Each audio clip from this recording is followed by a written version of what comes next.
Olá pessoas, espero que estejam todos bem. Vamos aqui seguir com as nossas aulas remotas através de videoaulas no Siga. Hoje a gente vai continuar falando sobre a Mesopotâmia. Na aula ou vídeo anterior a gente falou um pouco sobre as características geográficas da Mesopotâmia, né, sobre a localização, sobre o fato das terras serem fertilizadas pelos rios Tigre e Eufrates, que eu disse no vídeo anterior que são nomes que vocês precisam lembrar, os nomes dos rios Tigre e Eufrates, então decorem esses nomes. A gente falou também, né, de como que os rios fertilizam essas terras, o fato de ser uma região de terras férteis em meio a regiões desérticas, e por isso era uma região que atraía muitos povos, né? Nós vimos que a Mesopotâmia foi onde surgiram as primeiras civilizações.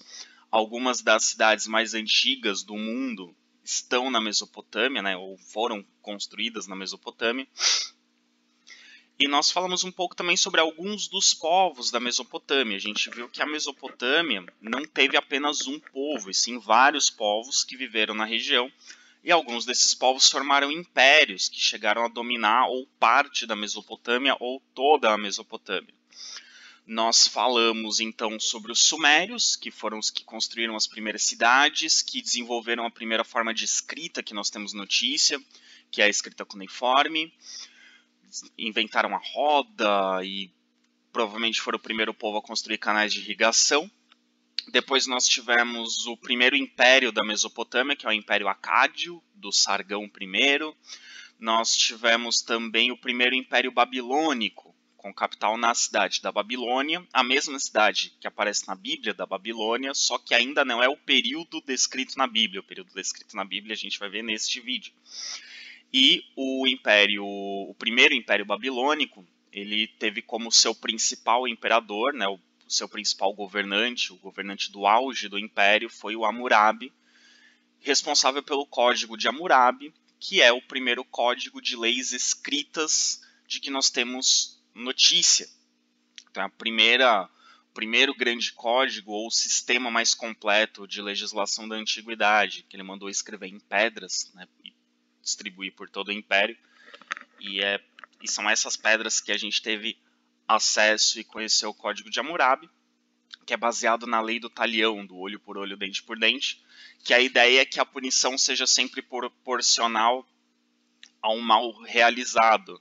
Só que a gente analisou nos artigos, né, do Código de Hammurabi que essa proporcionalidade não é bem assim, né, que depende do nível social da pessoa que é agredida. Então, se uma pessoa de uma classe mais baixa comete um crime contra alguém de classe mais alta, a punição é maior do que se ela cometesse um crime contra alguém da mesma classe social.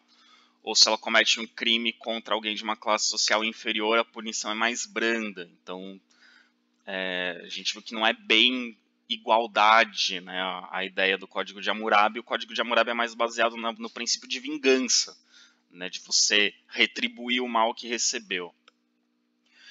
Bom, hoje a gente vai falar de outros impérios da Mesopotâmia e falar de algumas questões culturais e científicas também da Mesopotâmia. Depois do primeiro Império Babilônico, a gente teve o Império Assírio. O Império Babilônico, depois da morte do Hammurabi, entrou em declínio, e conforme esse império, né, o primeiro Império Babilônico foi diminuindo, o Império Assírio, que tinha sua capital na cidade de Assur, que fica um pouco mais ao norte, na Mesopotâmia, começou a crescer. Então, o rei de Assur iniciou um processo de expansão de seu reino, formou um império, e enquanto o império babilônico ia encolhendo, enfraquecendo, o Império Assírio foi crescendo.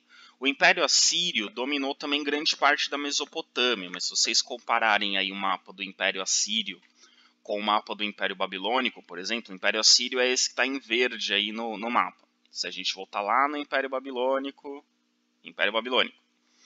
a gente vai ver que as regiões não são exatamente as mesmas. Muitos pontos que pertenceram ao Império Babilônico fizeram parte do Império Assírio, mas não é exatamente a mesma região. Vocês vão ver aí que o Império Assírio não domina tanto o sul da Mesopotâmia, mas domina um pouco do sul, mas mais ao centro e ao norte da Mesopotâmia.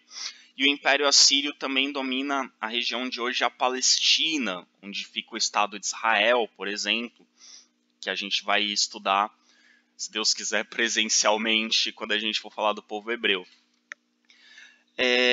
Então o Império Assírio dominou ali a Mesopotâmia e alguns territórios em volta, formou um império ainda maior do que o primeiro Império Babilônico. E tinha sua capital, como eu já disse, na cidade de Assur. O nome Assírio vem justamente do nome da cidade, que é Assur.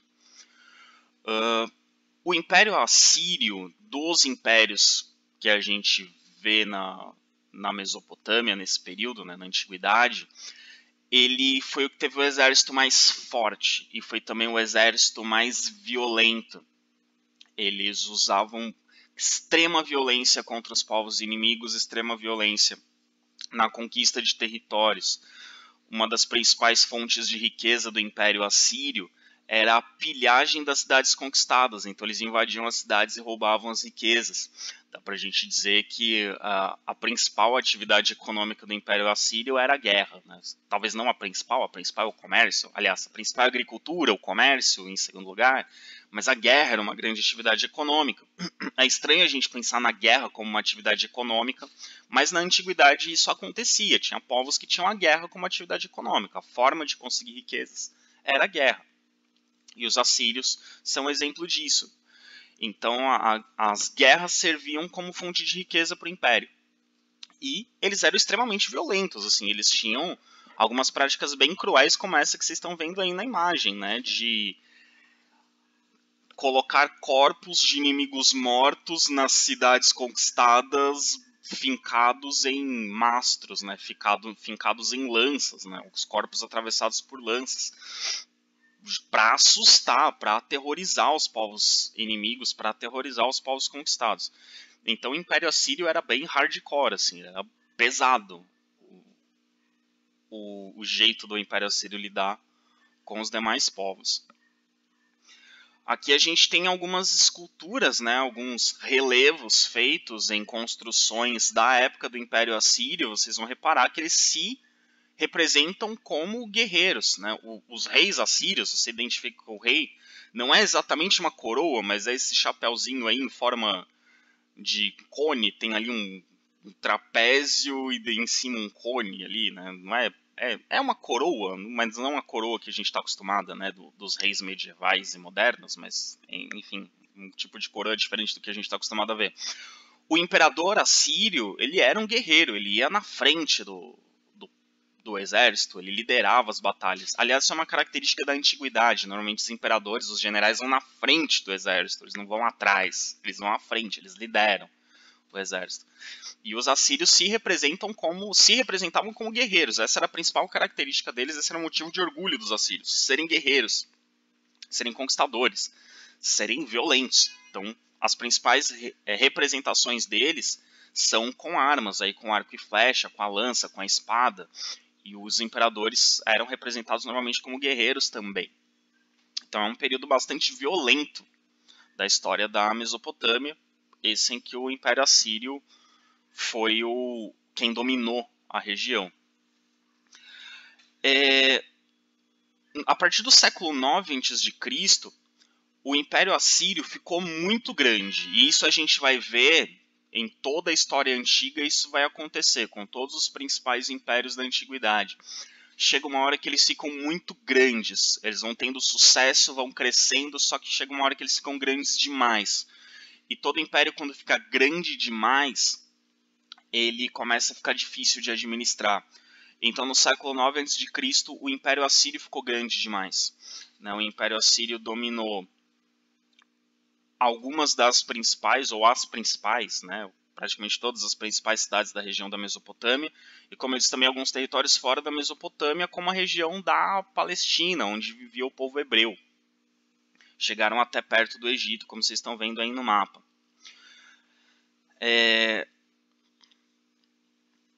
Então esse império ficou grande demais, ficou difícil de controlar. Quando o império fica muito grande, é difícil para o exército controlar as fronteiras, é difícil para o exército controlar as revoltas internas. E como os assírios eram muito violentos com os povos conquistados, as revoltas internas no império eram constantes. Então o povo se rebelava contra os assírios. E em meio a essas rebeliões internas e invasões externas, os assírios começaram a se enfraquecer no século IX, até que no século VIII a.C., os caldeus, que eram outro povo da Mesopotâmia, derrotaram os assírios e iniciaram um processo de expansão. Então os caldeus derrotaram os assírios e formaram um novo império na Mesopotâmia. Então a partir do século VIII, a gente tem a derrota dos assírios e a formação do Império Caldeu. O Império Caldeu também é conhecido como Segundo Império Babilônico. E esse foi o maior império da Mesopotâmia. Como vocês podem ver aí no mapa, o Segundo Império Babilônico dominou não só a Mesopotâmia, mas vários territórios além da Mesopotâmia. O Império Babilônico chegou até o Egito, né? Foi até a África, né? No Egito. Dominou boa parte do Oriente Médio, extrapolou o que era a Mesopotâmia, chegou até a Ásia Menor, que é onde hoje fica a Turquia, chegou até a região onde hoje é o Irã, que é a Pérsia. Então dominou um território muito grande, o Império Caldeu.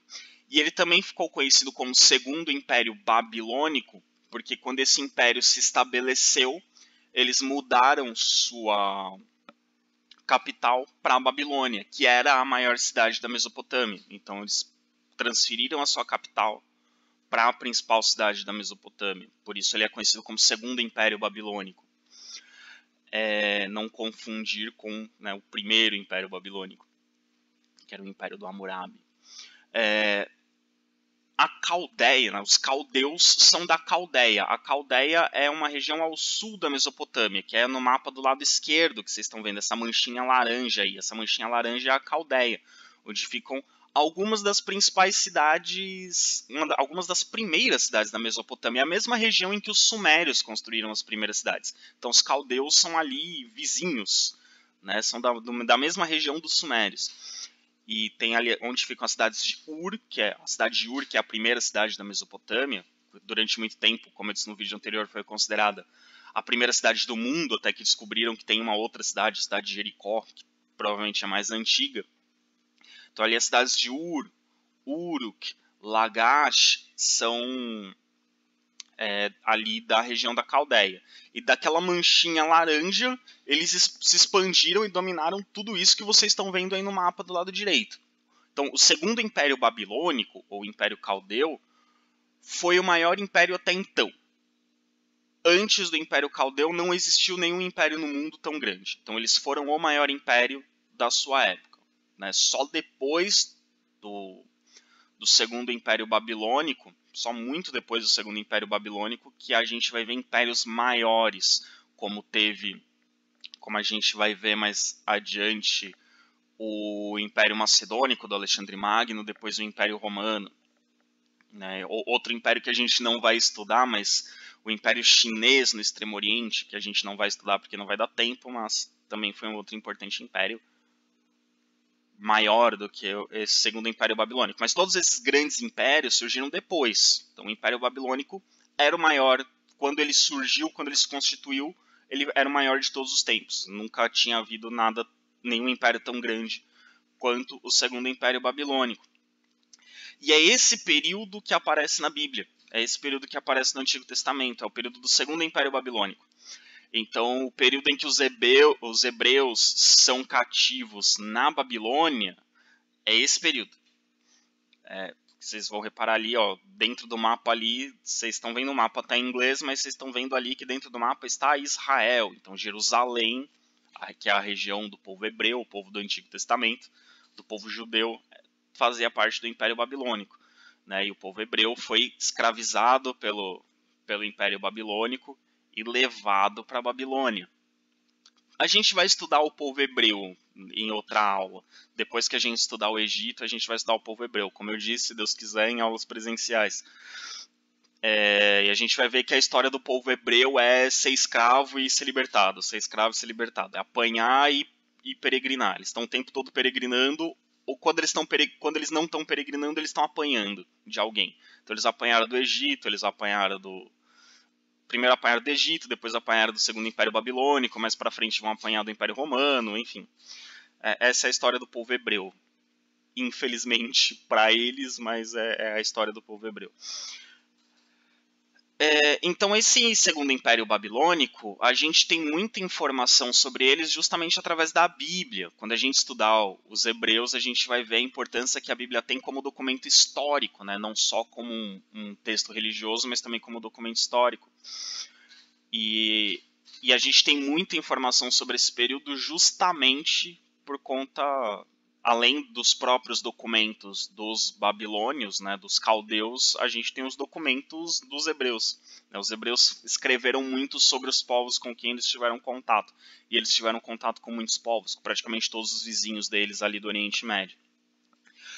O principal imperador do Império Caldeu, ou Segundo Império Babilônico, foi Nabucodonosor II.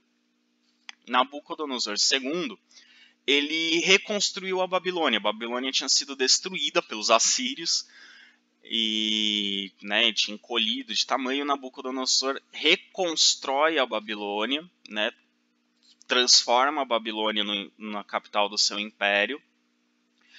E também, durante o governo do Nabucodonosor, a Babilônia se transforma em um importante centro comercial. Então, a Babilônia é por onde passavam as mercadorias de todo o império. E o império era muito grande.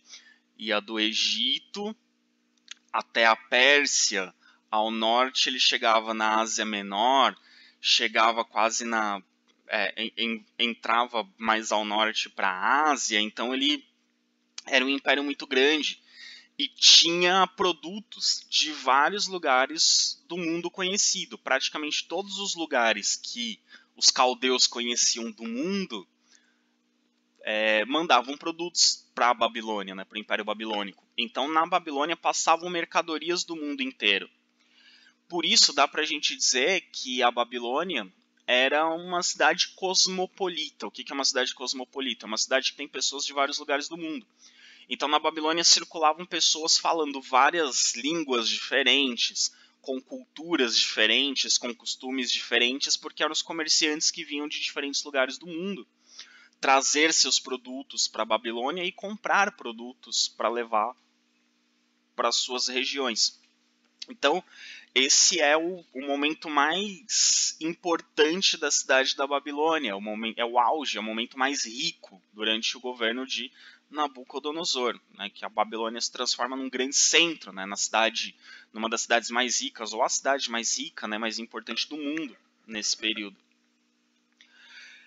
E é com base nessas histórias da Babilônia ser um grande centro, né, um grande centro comercial com gente do mundo inteiro, que os hebreus escreveram algumas histórias da Bíblia. Como eu disse, o povo hebreu foi escravizado pelo Império Caldeu e levado para a Babilônia. Né? Os hebreus foram levados para a Babilônia como escravos.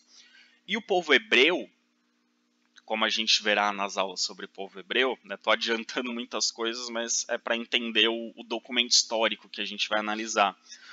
Os hebreus eram um povo de pastores. A região dos hebreus, a Palestina, não era uma região de grandes cidades. Havia poucas cidades e cidades pequenas. A maioria do povo era de camponeses e pastores. E quando eles são levados para a Babilônia, eles veem pela primeira vez prédios muito grandes, que eram os templos, que a gente vai falar sobre os templos mesopotâmicos mais no final desse vídeo. Então, eles tinham grandes templos, prédios muito altos e pessoas falando várias línguas diferentes. E é nesse período que a maior parte do Antigo Testamento é escrita. O povo hebreu escreve os livros do Antigo Testamento durante esse período em que eles estão como escravos na Babilônia, que é uma forma deles preservarem a sua cultura, a sua história, a sua religião. A forma que eles encontraram foi escrever a sua história. E o relato da história do povo hebreu é o Antigo Testamento, é justamente o Antigo Testamento. Então, o Antigo Testamento é um livro religioso e, ao mesmo tempo, é um livro de história, né, em que eles contam a sua trajetória. E uma das histórias bíblicas, que é a história da Torre de Babel, foi criada pelos hebreus para tentar explicar aquilo que eles estavam vendo. Aqueles prédios muito altos e aquele monte de gente falando várias línguas diferentes que eles nunca tinham ouvido. Eles pensaram, como que isso é possível? Né? Porque eles não conheciam isso. Então eles imaginaram, como que é possível? E aí eles criaram uma história mitológica. Né? Como eu já expliquei para vocês em outro vídeo ou em outra aula, enfim. O mito, ele não é uma mentira. O mito é uma tentativa de explicar algo de forma não científica. E os hebreus tentaram explicar a existência de várias línguas diferentes naquele lugar através de um mito, que é o mito da Torre de Babel. Então eles imaginaram a história de um povo que tentou construir uma torre muito alta para chegar no céu, e Deus, para castigar a soberba desse povo, fez com que a torre desmoronasse e eles se confundissem, falassem línguas diferentes para que não se entendessem e não tentassem fazer aquilo de novo. Então, a história da Torre de Babel é como os hebreus explicaram a cidade da Babilônia, que tinha construções muito altas e várias línguas diferentes sendo faladas, que é o que aparece no livro de Gênesis, no capítulo 11, versículos de 1 a 9. Então, eu fiz toda essa contextualização do povo hebreu para vocês entenderem o relato deles sobre a Babilônia. Né, como eles ficaram impressionados com aquilo e tentaram explicar de alguma forma. Então, o livro de Gênesis diz o seguinte, né, sobre essa história. E era toda a terra de uma mesma língua e de uma mesma fala. Então, os hebreus achavam que no começo a humanidade inteira falava a mesma língua. Então, por que existem línguas diferentes? É assim que eles explicam. Então, e era toda a terra de uma mesma língua e de uma mesma fala. E aconteceu que, partindo eles do Oriente, acharam um vale na terra de Sinar, e habitaram ali. E disseram uns aos outros, Eia, façamos tijolos e queimemo-los bem. E foi-lhes o tijolo por pedra e o betume por cal. E disseram, Eia, edifiquemos nós uma cidade e uma torre cujo cume toque nos céus, e façamo-nos um nome, para que não sejamos espalhados sobre a face de toda a terra. Então desceu o Senhor para ver a cidade e a torre que os filhos dos homens edificavam. E o Senhor disse, Eis que o povo é um, e todos têm uma mesma língua. E é isto que começam a fazer. E agora não haverá restrição para tudo que eles intentarem fazer. Eia, desçamos e confundamos ali a sua língua, para que não entenda um a língua do outro. Assim o Senhor os espalhou dali sobre a face de toda a terra, e cessaram de edificar a cidade. Por isso se chamou o seu nome Babel, porquanto ali confundiu o Senhor a língua de toda a terra, e dali os espalhou o Senhor sobre a face de toda a terra. Então, para os hebreus, o fato da humanidade falar várias línguas diferentes era um castigo de Deus pela arrogância do ser humano de querer alcançar o céu através de uma construção. Né? Então, é assim que os hebreus explicam. O ser humano foi arrogante e recebeu um castigo de Deus. E para eles a Babilônia era esse lugar. Eles viam os caldeus como um povo arrogante, um povo que queria dominar tudo. Então, é interessante como os hebreus representam o povo que os escravizou como um povo mau. Da mesma forma, na Bíblia, os egípcios aparecem como um povo mau. Né? O povo que vai aparecer como um povo legal no Antigo Testamento são os persas, porque os persas libertaram os hebreus. Quando os persas dominaram a Mesopotâmia, eles libertaram os hebreus da escravidão. Então, os persas vão ser legais na Bíblia. Os caldeus, né, o segundo império babilônico, vai ser mau, vai ser perverso. O imperador Nabucodonosor vai ser mau. Os faraós egípcios vão ser maus porque eles escravizaram os hebreus. O outro povo que aparece na Bíblia, os fenícios, vão ser mau caráter, vão ser passadores de perna, né, vão ser golpistas, porque os fenícios eram comerciantes, eram negociantes. Enfim, só quando a gente falar dos hebreus, a gente conversa melhor sobre isso. Me empolgo falando, esqueço que tenho tempo para terminar de gravar o vídeo. Outra construção que ficou muito famosa desse período do Império Caldeu, ou Segundo Império Babilônico, foram os Jardins Suspensos da Babilônia. Os Jardins Suspensos da Babilônia, vocês já devem ter ouvido falar, é uma das 7 maravilhas do mundo antigo. As maravilhas do mundo antigo são uma série de construções impressionantes da antiguidade, relatadas por vários escritores, vários autores antigos que presenciaram e se maravilharam com essas construções, que são conhecidas como as obras de engenharia ou de arte mais impressionantes da antiguidade. E quase todas elas, dessas 7 maravilhas do mundo antigo, desapareceram, não existem mais, foram destruídas por algum motivo, ou por guerras, ou pela ação do tempo. Enfim, a única das maravilhas do mundo antigo que ainda existe, que pode ser visitada, são as pirâmides do Egito. E os Jardins Suspensos da Babilônia eram uma dessas maravilhas do mundo antigo. Diz a lenda, a tradição, não é bem uma lenda, mas enfim, a tradição, a gente não sabe se foi exatamente assim, por isso que eu brinco que é uma lenda, mas diz a tradição que um imperador caldeu casou-se com uma princesa que era de uma região afastada do Império Babilônico, que tinha uma vasta vegetação, uma vegetação muito variada, e na Babilônia a vegetação não era tão variada, não era tão exuberante. E quando ele trouxe essa princesa para morar com ele na Babilônia, ela ficou muito triste, porque ela não tinha aquela paisagem bonita, não tinha aquela vegetação variada que ela estava acostumada. Então ela ficava triste, chateada, porque a Babilônia não era... A Babilônia é uma grande cidade, mas não tem uma natureza exuberante. E aí, para alegrar sua esposa, esse imperador mandou construir um palácio com jardins suspensos. Ele mandou trazer plantas de todas as regiões do império para ser muito variada e mandou fazer jardins nos terraços do palácio. Então o palácio tem vários andares e todos os andares tinham, o palácio tinha vários andares e cada andar tinha ali uma vasta vegetação, tinha terraços com essa vegetação. Por isso jardins suspensos, Ele fez artificialmente uma área de vasta vegetação.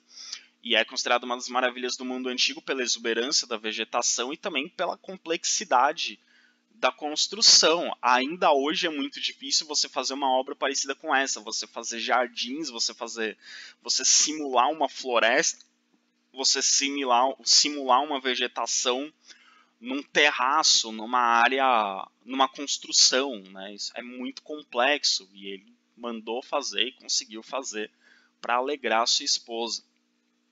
Então, e essa imagem tem ali a câmerazinha para lembrar vocês de que o YouTube está cheio de vídeos sobre os jardins suspensos da Babilônia. A gente não tem, como é da antiguidade, a gente não tem nenhuma imagem para saber como que era. Ninguém fez um desenho dos jardins suspensos da Babilônia.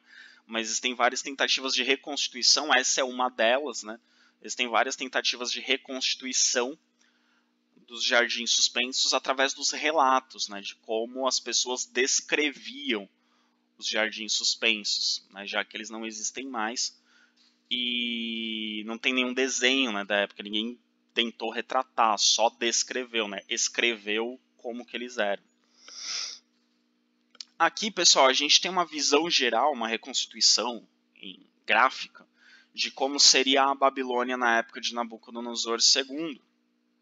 Então, reparem aí que é uma grande cidade, cercada por muralhas, como eram as cidades da antiguidade. A gente viu que as cidades precisavam construir muros para se defender dos inimigos. As cidades eram fortificadas, principalmente na Mesopotâmia, que a gente viu que é uma região em que vários povos vão brigando pelo domínio da região, então as cidades precisam ser fortificadas para se defender dos ataques dos inimigos, a Babilônia não era diferente. E ali aquela construção bem alta é um templo. Na verdade, essa construção a gente vai falar melhor sobre ela depois, é o zigurate. O zigurate é uma construção em forma de pirâmide, e no topo dessa pirâmide fica o templo. Então o templo não é esse prédio todo, o templo é só aquela casinha ali em cima, onde o sacerdote faz as cerimônias religiosas, né? Não é um lugar para o povo ir, o povo não sobe no zigurate. Também não é um prédio que dá para entrar. Você sobe escadas para chegar no templo lá em cima. O zigurate não tem nada por dentro. Ele é uma pirâmide para sustentar o templo lá em cima. Aí o sacerdote faz as cerimônias lá em cima, num lugar bem alto, para que a cidade inteira veja. Mas não tinha só um, esse é o maior. A cidade da Babilônia tinha vários templos, vários zigurates. E vocês vão reparar aí, mais ou menos no centro da imagem, embaixo, tem um portão azul. Estão vendo aí esse portão azul? Esse é o portão de Ishtar, que era o portão principal da Babilônia. Ishtar é uma das divindades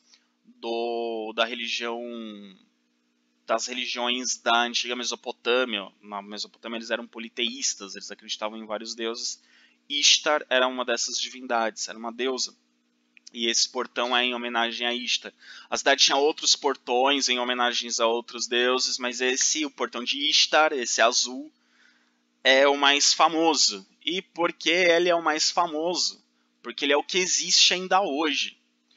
Isso quer dizer que se um dia eu for até o Iraque, né, o Iraque é onde ficava a Mesopotâmia, se um dia eu for até o Iraque, eu vou poder visitar o portão de Ishtar? Não, se você for até o Iraque, você não vai encontrar o portão de Ishtar. Para você ver o portão de Ishtar, principalmente, você precisa ir até a cidade de Berlim, na Alemanha. Sim, os arqueólogos e os especialistas em antiguidade desmontaram o portão de Ishtar, pedra por pedra, colocaram num... Agora não lembro se foi num navio ou se foi num avião, mas enfim, colocaram no meio de transporte, levaram até a Alemanha e remontaram o portão de Ishtar num museu na cidade de Berlim. Então esse portão ele foi tirado do seu local original no Iraque e levado para a Alemanha. E aí você pode não só visitar o portão de Ishtar, como você pode passar, né, pelo portal. Né? Ele está montado justamente na porta que passa de uma sala para outra no museu. Então você pode passar por ele. Né? Primeiro, falando do portão em si, chama muito a atenção a cor azul. Esse azul não é tinta, ele não foi pintado de azul. São pedras, né? Então são minerais. Então as pedras com as quais o portão foi feito são pedras azuis. É muito difícil você ter construções dessa cor na antiguidade. Então eles tiveram um trabalho imenso para encontrar esse mineral e conseguir fazer o portão. Então deve ter sido muito caro. Né? Isso mostra a riqueza que a Babilônia tinha, a riqueza que o Segundo Império Babilônico tinha e o poder que eles tinham de conseguir esse tipo de material, que não é um material que existe na Mesopotâmia, eles tiveram que buscar em regiões afastadas do Império, já que o Império era muito grande. Então isso chama atenção, ele demonstra o poder que eles tinham, o poder econômico, poder político, né, enfim, a possibilidade que esse império tinha de conseguir realizar essas obras. Né. E outra coisa que chama atenção não só o portão, mas uma reflexão interessante para a gente fazer quando a gente fala de documentos históricos. O portal de Ishtar ele é um patrimônio histórico do Iraque, né, que é onde fica a Mesopotâmia. Os rios Tigre e Eufrates ficam no Iraque, a região da Mesopotâmia, né, fica no Iraque.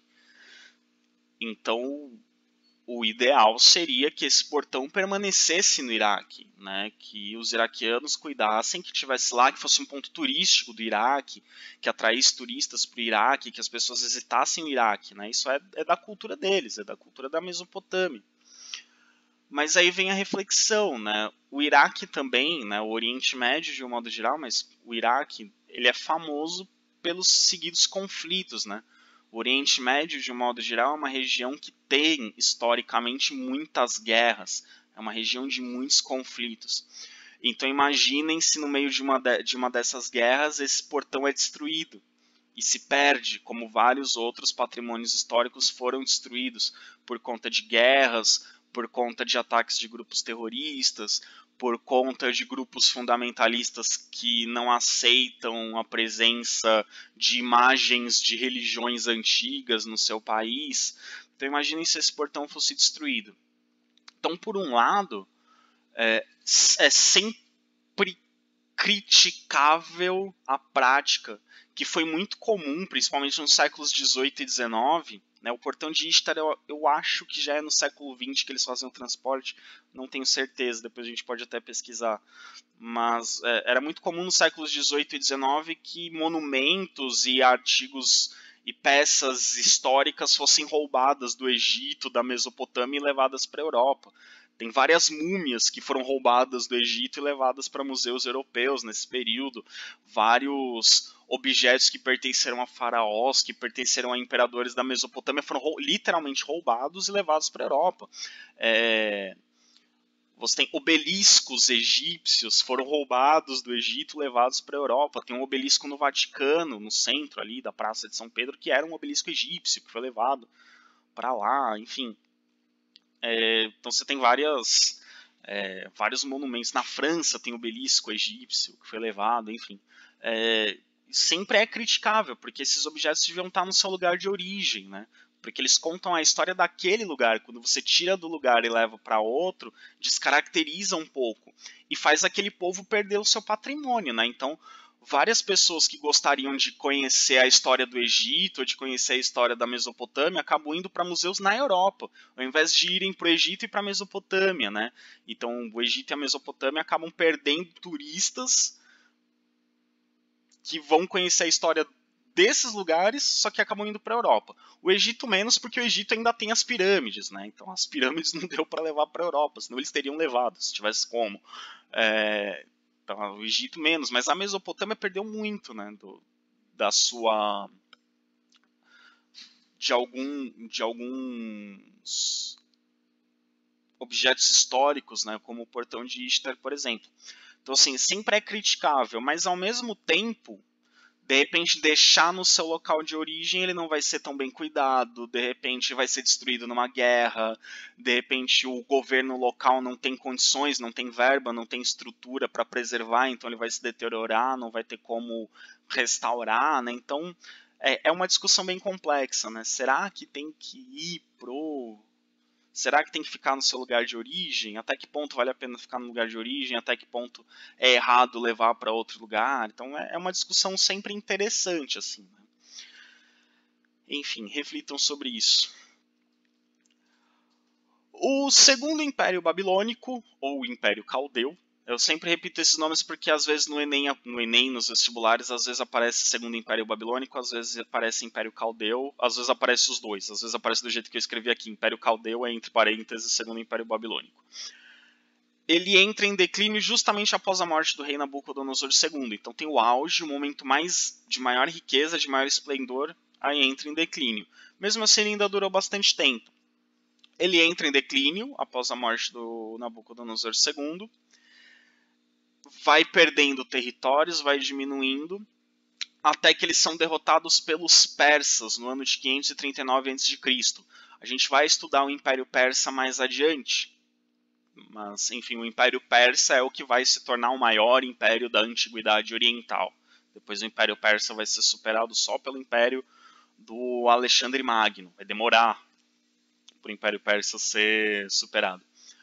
Né? Enfim, então o último grande império da Mesopotâmia foi o Segundo Império Babilônico. Depois a Mesopotâmia vai ser anexada pelo Império Persa, que foi um grande império. Os persas, a gente vai ver que os persas dominaram todos os povos da Antiguidade Oriental. Todos os povos que a gente vai estudar a Antiguidade Oriental, o último povo que a gente estuda é o povo persa.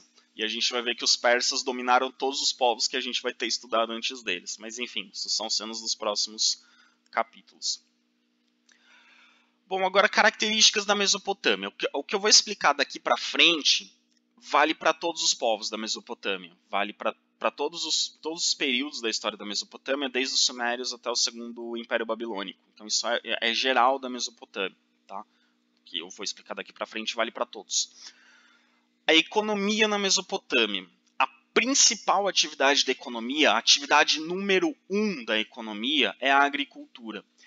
E essa característica, pessoal, é uma característica comum entre todos os povos, entre todas as civilizações que se desenvolvem perto de rios. Isso vale para a Mesopotâmia, entre os rios Tigre e Eufrates. Isso vale para o Egito, nas margens do rio Nilo. Isso vale para a civilização chinesa, que cresceu em torno do Rio Amarelo. A gente não vai estudar a civilização chinesa, mas estou citando. Isso vale para a civilização indiana, que a gente também não vai estudar, mas a civilização indiana que surgiu, se desenvolveu em torno dos rios, primeiro o rio Indo e depois o rio Ganges. Então essas grandes civilizações, elas surgem perto de rios, né? Eu citei aqui as 4 grandes civilizações da antiguidade. A gente acaba estudando só o Egito e Mesopotâmia porque são as mais importantes. A Índia e a China, infelizmente, não dá tempo da gente estudar, mas se alguém quiser eu posso indicar materiais depois para vocês estudarem sobre elas. Tem os PowerPoints que eu posso mandar para vocês. Então, civilizações que surgem perto de rios, como é das que a gente vai estudar, o caso da Mesopotâmia e do Egito, a principal atividade sempre é a agricultura, por conta das terras férteis próximas a esses rios. E no caso da Mesopotâmia, os principais produtos agrícolas eram o linho, a lentilha, trigo, gergelim e cevada. Trigo, gergelim, cevada e lentilha são grãos. E é muito comum para os povos da antiguidade lidar com grãos. Então, tanto na Mesopotâmia quanto no Egito, e a gente vai ver que outros povos também, os grãos são muito importantes, são a base da alimentação, são um produto que lida melhor, que cresce melhor nesse clima, nessa região, nesse tipo de solo. E o linho, que é utilizado para fazer tecidos. Aí alguém pode me perguntar, professor, eles faziam cevada, então eles faziam cerveja? Sim, faziam cerveja, né? Mas não era a cerveja é uma bebida, não era, obviamente não era como é a cerveja de hoje, tinha um teor alcoólico, mas a cerveja dá pra gente dizer que é uma espécie de um pão líquido. O processo de fermentação da cerveja é parecido com o processo de fermentação do pão. Então são 2 alimentos muito parecidos, o processo de fazer, né, a cevada, a cerveja e o pão. A cerveja vem da cevada, que é um grão, né, que é uma planta muito parecida com o trigo. Então são alimentos acabam sendo alimentos bem parecidos. A diferença é que no pão, quando você assa, o álcool evapora. E a cerveja você não assa, então o álcool fica lá. Mas são alimentos bem parecidos. O processo de fazer, pelo menos na antiguidade, né? Outra atividade muito importante, está perto de rios, a pesca. A pesca é uma atividade importante e a criação de animais, né? A gente viu lá, falando do Neolítico, os povos que desenvolvem agricultura acabam desenvolvendo também a criação de animais, a domesticação de animais. Então isso era uma atividade importante na Mesopotâmia também. E o comércio se desenvolve. O comércio é facilitado justamente pelos rios. Os rios são um meio de transporte muito eficiente. Então, como a Mesopotâmia é cortada, né, ligada pelos rios Tigre e Eufrates, que são grandes rios, a navegação por esses rios facilitava o comércio. Então as principais cidades eram próximas dos rios, ou do Tigre ou do Eufrates, e o transporte de mercadorias de uma cidade para outra era feita pela navegação dos rios. Depois, quando os impérios da Mesopotâmia crescem, eles vão ter contato também com o mar, né? Então a navegação pelos mares também, mas a principal era a navegação pelos rios. E esse comércio trazia para a Mesopotâmia madeira, metais e pedras preciosas, que não são características da Mesopotâmia, que você não encontra tanto. Madeira, claro, você encontra, mas as árvores da Mesopotâmia não são de tanta qualidade quanto de outras regiões de onde eles traziam as árvores para fazer os navios, para as obras, enfim. E metais e pedras preciosas também vinham de outras regiões. E eles traziam essas mercadorias em troca do linho, da lentilha, do trigo, do gergelim, da cevada, que era o que eles mais produziam. Então, né, como eu disse, os rios eram extremamente importantes para esse transporte. Né? Então, tanto na Mesopotâmia quanto no Egito, que a gente vai ver depois, né? O Egito tem muitas coisas em comum com a Mesopotâmia, vocês vão ver nas próximas aulas.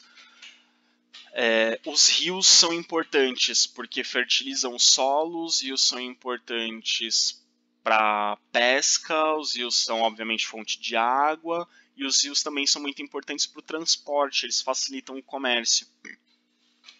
Então o rio ele vai ter várias atribuições. Okay? Sociedade na Mesopotâmia. Como que a sociedade da Mesopotâmia era estruturada? A gente representa a sociedade na Mesopotâmia como uma pirâmide. Uma pirâmide, quando a gente representa a sociedade em forma de pirâmide, quer dizer que quanto mais para cima, mais no topo, maior poder. Quanto mais para baixo, menor poder. Porém, como a pirâmide tem a base maior do que o topo, quanto mais poderoso, mais em cima, só que menos gente. Quanto mais para baixo, menos poderoso, porém mais gente. Então, uma pirâmide social, ela representa isso. Quanto mais para cima, mais poder você tem, mas menos pessoas iguais a você existem na sociedade. Quanto mais para baixo, menos poder você tem, só que mais pessoas iguais a você existem na sociedade. Como que é estruturada a sociedade da Mesopotâmia? Lá na base, lá embaixo, vocês vão ver que tem uma faixa bem estreitinha que é a dos escravos. Os escravos não eram tão numerosos na Mesopotâmia, não era uma quantidade significativa da população, não era uma porcentagem significativa. Você tem sim muitos escravos na Mesopotâmia, principalmente o segundo Império Babilônico, vai ter uma quantidade imensa de escravos, afinal de contas eles escravizaram o povo hebreu inteiro, por exemplo. Mas mesmo assim, os escravos não são a maioria da população, eles são a minoria. Por isso que eu represento eles lá na base, só que com uma faixa estreita. Eles eram minoria e como que se conseguia escravos na Mesopotâmia? Isso eu estou falando desde os sumérios, desde as primeiras cidades até o fim da civilização mesopotâmica, que é o segundo Império Babilônico. A maioria eram conseguidos como prisioneiros de guerra. Então, em guerras de conquista de terras, em ataques a outras cidades, os prisioneiros eram escravizados. Ou então, pessoas que tinham dívidas podiam vender seus filhos como escravos. É um tanto cruel e esquisito, mas isso era uma prática que existia na Mesopotâmia. Se a pessoa tinha muitas dívidas, ela podia vender os filhos. E se ela não tivesse filhos, ela podia vender a si mesma. É estranho essa frase, mas é assim mesmo. A pessoa podia se vender como escrava para pagar as dívidas. Ela se vendia para a pessoa, conseguia o dinheiro, pagava as dívidas, só que virava escravo. Então isso podia acontecer. Mas assim, não era uma coisa muito comum. Podia acontecer, era uma prática aceitável na Mesopotâmia. Só que sempre que eu falo de escravidão na antiguidade, eu reforço isso. A escravidão na antiguidade era muito diferente da escravidão que a gente viu no Brasil, no período colonial e no Império Brasileiro. A escravidão que a gente viu no Brasil, o escravo ele era considerado uma mercadoria. Ele não era tratado, ele não tinha direitos, ele não tinha uma condição de ser humano. Claro, não por todos na sociedade, tinha muitas pessoas que olhavam para o escravo como um ser humano, mas juridicamente e no costume, no dia a dia, a maioria das pessoas tratava o escravo meramente como uma mercadoria, não como um ser humano. Na antiguidade, de um modo geral, os escravos eram incorporados às famílias. Ele era alguém que era incorporado a uma família e obrigado a trabalhar para ela, a ajudar a família nas tarefas, nos trabalhos. Então ele não era uma mercadoria, ele não era subordinado. Assim, varia um pouco de um povo para outro. Tem povo que vai tratar o escravo de forma um pouco mais rígida, tem povo que vai tratar o escravo de forma um pouco mais branda, vai ter povo que vai tratar o escravo como membro da família mesmo, vai ter povo que vai tratar como se fosse um animal doméstico. Varia um pouco, mas a noção de que o escravo é meramente uma mercadoria, por mais que ele pudesse ser vendido e comprado, ele, na maioria dos povos da antiguidade, ele não é visto somente como mercadoria. Quando a gente for estudar Grécia Antiga, Roma Antiga, a gente vai ver que eles eram um pouco cruéis com os escravos, no sentido de que eles viam os escravos como ferramentas, não como pessoas. Mesmo assim, o tratamento era melhor do que no Brasil. E outra diferença também é que no Brasil a escravidão era pautada por uma questão racial. Então o negro é escravo, o branco não é escravo. Na antiguidade não era esse o critério. Na antiguidade era o prisioneiro de guerra, o escravo por dívida, ou enfim, as formas mais comuns eram o escravo por dívida e o prisioneiro de guerra. Depois também tinha os prisioneiros de guerra que eram vendidos como escravos, então você também podia comprar um escravo, vender o escravo, mas não tinha a questão racial, não era esse o critério. No Brasil que se associou a cor da pele à condição de escravo. Na antiguidade isso não existia. Na Mesopotâmia, um povo da Mesopotâmia podia escravizar outro povo da Mesopotâmia que tinha a mesma origem, que tinha a mesma cor de pele. Então a diferença racial é uma característica muito forte da escravidão que a gente viu no Brasil. Da escravidão ali do século XVI, XVII, que não foi só no Brasil, né, mas na América de um modo geral, em que você separa o livre do escravo pela cor da pele. E muitas vezes, por mais que o negro fosse livre, ele era tratado como escravo por ser negro. Então tem essa coisa da cor da pele determinar a condição de escravo é uma das características da escravidão que a gente viu no Brasil e que não existia na antiguidade. Ok? Então, e eu vou reforçar, todas as vezes que eu falar de escravos em outros povos, eu vou reforçar isso, então não enjoem. Já estou avisando vocês que eu vou repetir isso várias vezes. A grande maioria da população na Mesopotâmia, ali da pirâmide que vocês estão vendo dos camponeses para cima, eram pessoas livres. Porém, existiam fortíssimas distinções sociais na Mesopotâmia, como a gente viu no Código de Hammurabi. As pessoas não eram todas iguais. Era diferente você ser de uma classe mais baixa ou de uma classe mais alta. Inclusive, as leis eram diferentes. Quer dizer, era a mesma lei, só que a forma de aplicar era diferente. Estão lembrados? Se um homem livre quebra o osso de outro homem livre, alguém tem que quebrar o osso dele. Mas se ele quebra o osso do escravo, ele paga uma multa pro dono do escravo. Ele não tem o osso quebrado. Então tem essa distinção.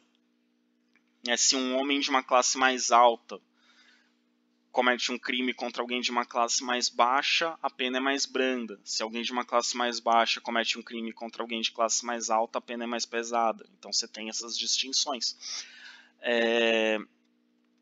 Então, acima dos escravos, né, a base da sociedade são os camponeses, que são a grande maioria da população. Porque, como eu disse, a principal atividade é a agricultura. Então, a grande maioria da população está ligada a agricultura de alguma forma, trabalha com a agricultura de alguma forma e vive no campo. Acima dos camponeses estão os artesãos. Os artesãos são os que vão fazer as ferramentas, que vão fazer os utensílios domésticos, que vão fazer as roupas.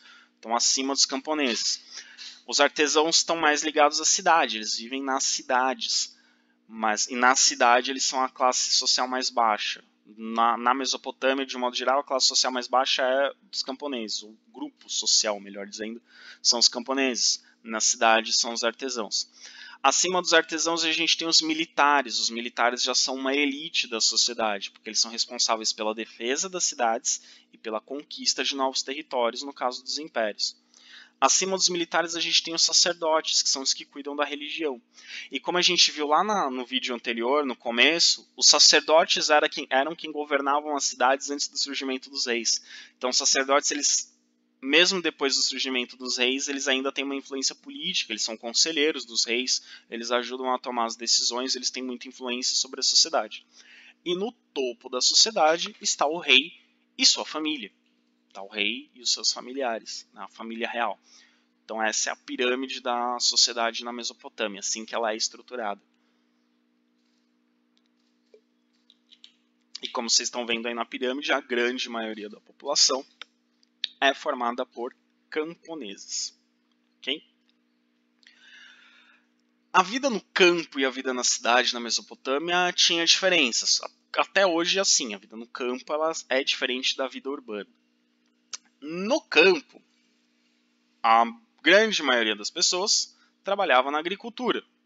Quem não trabalhava na agricultura, trabalhava na criação de gado ou no pequeno artesanato. O pequeno artesanato é fazer as ferramentas agrícolas e os utensílios domésticos, basicamente. E roupas, enfim, coisas mais simples. No campo, os mais pobres trabalhavam para os mais ricos. Os ricos são os donos das terras, os grandes proprietários, né? Aqueles que comandam o trabalho. E os mais pobres não são donos das terras, eles trabalham para os mais ricos em troca de alimentação, em troca de moradia. Não tem ainda muito a noção de salário, né? Eles geralmente trabalham nas terras em troca da alimentação, né? Então, não tem, a gente ainda não está falando de circulação de moeda nessa época. Você trabalha em troca de mercadorias, né? Em troca do que você precisa para sobreviver. E a produção agrícola no campo era voltada em primeiro lugar para o pagamento de impostos. Então, as pessoas trabalhavam tendo como primeiro objetivo pagar impostos. Para que servem os impostos? O rei coleta os impostos para administrar o império, para administrar as grandes obras, para financiar o exército, para financiar as conquistas militares, mas também para investir na construção de canais de irrigação, em melhorias de técnicas agrícolas, construção de cidades, construção de templos, construção de palácios. Então, grande parte da produção vai para o rei em forma de impostos. Em segundo lugar, a produção é voltada para o comércio, para sobrar, né, para ter excedentes para o comércio. Então, a população não produzia o suficiente para sobreviver, produzia para sobrar, com o objetivo de ter produtos para o comércio e assim conseguir recursos, mercadorias, produtos que não estavam disponíveis na sua região. Então, uma cidade que tem uma zona rural que produz muita cevada e está precisando de trigo, vai estabelecer comércio com a cidade que está produzindo muito trigo e está precisando de cevada. Então elas vão fazer a troca. Quem tem muita cevada manda para quem tem pouca, quem tem muito trigo manda para quem tem pouco. Ou então, o império tem lá muito trigo, muita cevada e muito gergelim, está precisando de metais preciosos. Aí eles vão na África, em outro povo fora do império, buscar metais preciosos. Então, a agricultura ela serve para essa produção de excedentes.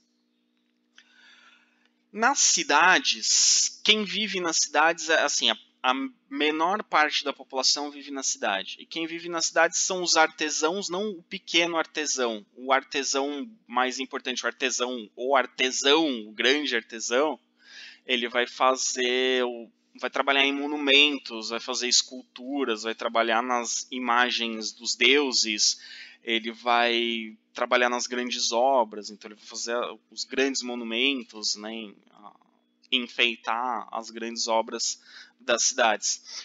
Você tem também os ferreiros, que são aqueles que trabalham com os artigos de ferro, né, que vão produzir os artigos feitos de ferro. Os escribas, que são aqueles que sabem escrever. São extremamente importantes os escribas para ajudar na administração do império. Então eles são os funcionários de elite da administração na Mesopotâmia. E também são importantes para o comércio, porque dominam a escrita. Você tem os médicos, que vivem nas cidades. Você tem os soldados, que vivem nas cidades. Os comerciantes. O comércio é uma atividade urbana. Os comerciantes normalmente vivem na cidade. Por mais que eles trabalhem com produtos agrícolas, os comerciantes vivem na cidade normalmente, né? Isso desde a antiguidade vocês vão perceber que ao longo de toda a história, os comerciantes normalmente vivem na cidade, nos mais variados povos. Também os homens de negócio, né? Os homens de negócio são aqueles, eu diria que são os grandes comerciantes, né? São aqueles que vão fazer as negociações com produtos de fora do império, né? Coisas maiores. O comerciante comum é o que vende ali dentro do império. O homem de negócio, o grande comerciante, é aquele que vai para fora do império ou para regiões mais afastadas fazer grandes negociações, ok?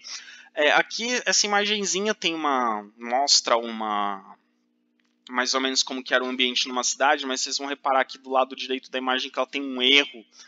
Mostra uma escola com várias criancinhas ali, como se fosse na sociedade de hoje em dia, que as crianças aprendem a escrever desde cedo. Não. Eram poucas pessoas que aprendiam a escrever e normalmente se aprendia o ofício de escriba já mais velho, né? Não tinha educação infantil, não tinha educação para crianças, as pessoas não iam para a escola. Era uma minoria da população que sabia escrever e que eram os escribas, e eles eram funcionários especializados. E aprender o ofício de escriba levava vários anos, era equivalente a fazer uma faculdade e uma pós-graduação hoje em dia. Então não era para as crianças de um modo geral, né? Então essa escola ali não era algo que existia na Mesopotâmia, ok? Os escribas aprendiam a escrever normalmente nos templos, eles aprendiam com sacerdotes, né? Então você não tem uma escola, né, como aparece aí, né, nesse desenho. Religião na Mesopotâmia. A religião na Mesopotâmia era extremamente importante, como ela é extremamente importante em todos os povos da antiguidade. Todos os povos da antiguidade, sem exceção, dão muita importância para a religião. Na Mesopotâmia, a religião era politeísta. Politeísta se origina de duas palavras de origem grega. Poli quer dizer muitos, teísta vem de theos, quer dizer Deus. Então, politeísta, vários deuses. Na religião mesopotâmica, os deuses eram semelhantes aos seres humanos, porém poderosos e imortais. Então a gente diz que é uma religião antropomórfica. Eu não escrevi a palavra aqui no vídeo, mas depois vocês... Mas escreve exatamente como fala, antropomórfica. Antropos é homem, mórfico, forma de. Então, antropomórfico, forma de humano. Então, os deuses na Mesopotâmia, eles acreditavam que os deuses da Mesopotâmia tinham aspecto humano. Eles pareciam com seres humanos. Como era na mitologia grega, por exemplo, que os deuses tinham aspecto humano. A diferença deles para os seres humanos é que eles eram poderosos, eles podiam fazer coisas que os seres humanos não podiam, e eram imortais. Nesse ponto é bem parecido com a religião grega. Só nesse ponto, assim, na verdade as religiões não eram tão parecidas assim, mas nesse ponto era bem parecido com a religião grega. Né? Vários deuses com aspectos humanos, com sentimentos humanos, porém poderosos e imortais. Basicamente o que diferencia, na maioria das religiões antigas, basicamente o que diferencia o ser humano do Deus é que o ser humano morre e não é poderoso, o Deus é poderoso e não morre. Então essa é a diferença. E os templos da antiga Mesopotâmia eram construídos em cima dos zigurates, como eu expliquei na outra imagem. O zigurate é essa pirâmide, a gente chama de pirâmide escalonada. Essa pirâmide em degrauzinhos, que parece um bolo de casamento. Que você tem uma base, depois uma parte um pouco menor, depois outra um pouco menor, né? Pirâmide com degraus, né? E algumas na Mesopotâmia eram muito altas, né? Alguns desses zigurates eram muito altos. E lá em cima dessa pirâmide, lá em cima desse zigurate, fica o templo. O templo é pequenininho, né? E como eu disse, as pessoas não iam até lá em cima, né? Como vocês estão vendo aí na imagem, tem escadas, rampas para subir lá para o topo do zigurate. O zigurate não é um prédio que as pessoas entram, é um lugar onde as pessoas sobem. O que é importante no zigurate é o que está lá em cima, que é o templo, mas quem vai lá em cima no templo é o sacerdote. As pessoas não vão até o templo, as pessoas assistem às cerimônias de baixo, ou dependendo da configuração do lugar, do próprio zigurate, de degraus mais baixos, ou lá de baixo, dependendo da altura. Né? Mas a ideia é que o templo fique lá em cima para que ele seja visto de qualquer lugar da cidade. E a ideia do zigurate é que o templo fique numa posição de destaque, que ele se destaque, que ele seja visto de longe. Aqui nesta imagem a gente tem algumas estatuetas de deuses da Mesopotâmia. Se alguém tiver curiosidade, depois pode dar uma pesquisada sobre os nomes dos deuses, a característica de cada um, o que cada um representava. Mas a gente tem essas estatuetas que são feitas de terracota. Terracota é um barro cozido, mas que não chega a virar cerâmica. Tipo, é um barro que fica durinho. Isso é terracota. Chama a atenção e alguns alunos se assustam quando eu mostro essa imagem, o tamanho dos olhos. E aí a gente, de vez em quando, tem umas discussões, né, sobre por que dos olhos tão grandes. Será que seria para as pessoas acharem que estão sendo observadas? Será que é para demonstrar emoção, né? Nos desenhos japoneses, né, nos animes, nos mangás, os olhos são grandes porque os olhos demonstram emoção, porque é mais fácil de expressar emoção através dos olhos. Não sei se essas imagens de deuses da Mesopotâmia tinham essa ideia, mas enfim, dá pra gente pesquisar depois, ver se tem alguma informação sobre isso. Aqui é mais para vocês terem uma noção, né, que eles são antropomórficos, que eles têm forma humana. E aqui a gente tem um zigurate. Na verdade, é o que sobrou de um zigurate. Vocês estão vendo aí, se eu não me engano, este fica no Iraque. Ele era um pouco maior, ele tinha pelo menos mais uma ou duas camadas, aí mais alguns degraus para cima, isso é o que sobrou desse zigurate. Para vocês terem mais ou menos uma noção de como que eram essas construções. Né? Normalmente nas imagens, quando eu quero mostrar um templo, procuro mostrar uma foto com uma pessoa do lado. Essa não tem a pessoinha para vocês terem noção do tamanho, mas acho que pela foto mais ou menos dá para imaginar que era algo bem grande. Os povos da Mesopotâmia também se destacaram por conta da ciência. Na Mesopotâmia, a ciência, a política e a religião eram mais ou menos a mesma coisa. Como eu disse, os sacerdotes, antes do surgimento dos reis, eram sacerdotes que governavam a cidade, e depois do surgimento dos reis, os sacerdotes seguiram tendo importância política, seguiram sendo conselheiros dos reis, influenciando nas decisões dos impérios. E os sacerdotes, eles controlam a religião, têm influência sobre a política, mas muito da religião e da política na Mesopotâmia passava pela ciência. Como assim? Como eu já expliquei para vocês, na Mesopotâmia era extremamente importante saber a época das cheias dos rios Tigre e Eufrates, para saber o momento das inundações, para saber a época de plantar, a época de colher antes da inundação, e durante a inundação planejar as obras até o momento em que a inundação vai cessar, que o rio vai voltar ao leito normal, e é o motivo de voltar, e é o momento de voltar a trabalhar na agricultura. E como que você determina isso? Né? Através da observação da natureza, através da observação dos astros, por exemplo.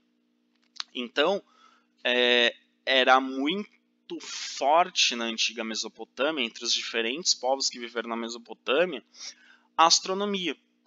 Claro, não a astronomia que a gente tem hoje, né? A astronomia moderna, mas a observação do céu, a observação dos astros, a observação dos planetas.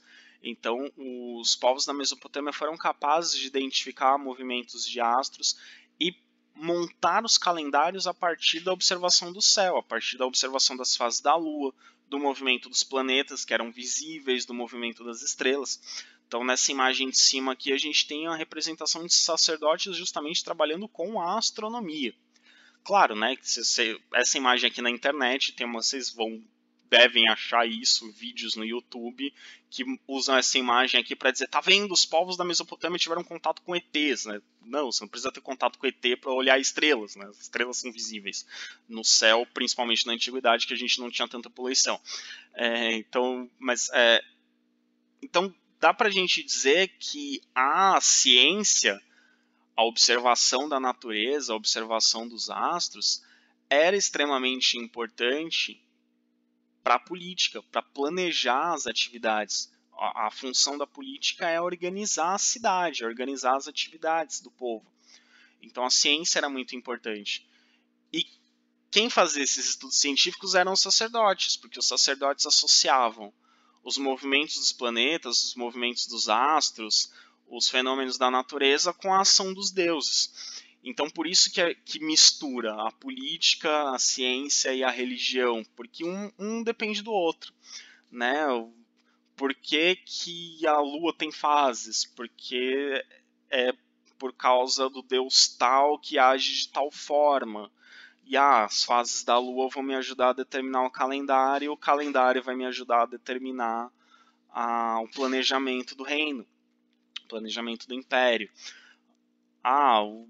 Por que tal dia é melhor para iniciar a colheita? Tal dia é melhor para iniciar a colheita porque o calendário vai dizer isso, e o calendário está dizendo isso porque o Deus tal quer que aconteça isso nesse dia, então esse dia vai ser o dia do Deus, que é o dia da colheita, porque esse Deus é o que controla o astro tal, que é o que determina o dia da colheita. Então, mistura. A ciência, a política, a religião mistura. Ok? E os templos, por conta disso, eram os templos que pesquisavam astronomia. Então você não tinha a função de astrônomo na sociedade, você não tinha a função de cientista, você tinha a função de sacerdote. Então os médicos, por exemplo, estudavam nos templos. Os cientistas da sociedade eram, na verdade, os sacerdotes. Eles cuidavam. Não tinha uma separação o que era ciência e o que era religião, era uma coisa só. E os escribas aprendiam a escrever nos templos. Aí sim a imagem de baixo. Essa imagem de baixo sim é os escribas aprendendo a escrever. São homens adultos, aprendem o trabalho, a função de escriba, no templo. Então o lugar de conhecimento da Mesopotâmia não é a escola. Você não tem a escola, você não tem a universidade, você tem o templo. O templo é ao mesmo tempo o lugar da religião e da ciência. E com a religião e a ciência ele tem influência sobre a política. Então ele também é um lugar de política. Então na Mesopotâmia a gente vai ver que em vários povos isso acontecia. Ciência, religião, política se misturarem. Mas na Mesopotâmia isso era bem forte. No Egito também, na Grécia Antiga também. Isso era ciência, religião, política se misturam bastante nesses lugares, ok? Encerramos a Mesopotâmia. Vocês viram que o vídeo passado não teve 1h40, nem esse vai ter 1h40, que é o normal de 2 períodos de aula. Mas eu preferi fazer vídeos um pouquinho mais curtos e dividir em 2 partes. Se a gente tivesse com aula presencial, eu teria feito uma aula de Mesopotâmia, depois uma aula metade Mesopotâmia, metade Egito, depois outra aula Egito, mas eu preferi fazer assim menos, para ficar menos confuso, né, nesse momento EAD. Se fosse presencial, a gente conseguiria fazer com uma outra organização. Quando a gente voltar para as aulas presenciais, a gente vai reorganizar um pouquinho o nosso cronograma de aulas, algumas coisas a gente vai ter que acelerar, algumas outras coisas a gente vai precisar revisar, mas isso a gente vê depois. Vou colocar alguns exercícios no SIGA também, mas eles não sobre a Mesopotâmia, mas eles não são para serem feitos agora, imediatamente. Por enquanto assistam só os vídeos. Os exercícios são para fazer até a gente retornar. Quando a gente for ter prova, os exercícios vão ajudar a estudar nas provas. Se alguém já quiser ir fazendo, ok, mas não é obrigatório fazer agora. Agora, nesse período EAD, o obrigatório é assistir as videoaulas e tirar as dúvidas comigo quando tiver, através do WhatsApp ou através do e-mail. Os exercícios, os textos que tiverem lá, vão estudando depois para ir relembrando, para revisar a matéria, para tirar dúvidas, para estudar para as provas quando elas vierem, ok? Abraço para vocês, até a próxima aula e se cuidem.